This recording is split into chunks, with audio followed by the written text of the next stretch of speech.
भैरो ठोको घर में है दिल्ली रे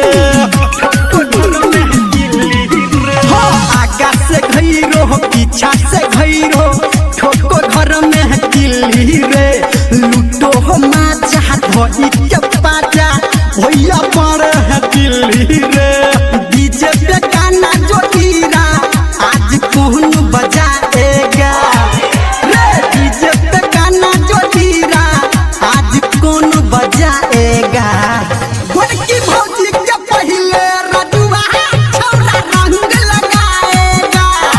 गोरकी भौजी के गुडुआ छौड़ा पहले रंग लगाएगा डीजे सुमित सतीश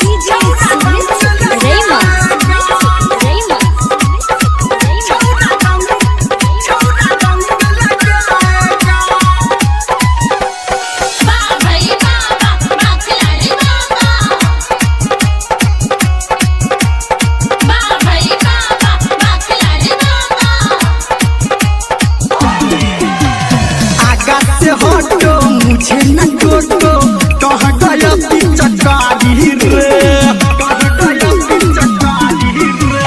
आगा से हटो मुझे न टोटो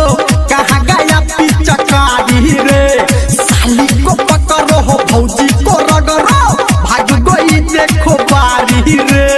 धर्मेंद्र निरमलिया आज जंग छोड़ाएगा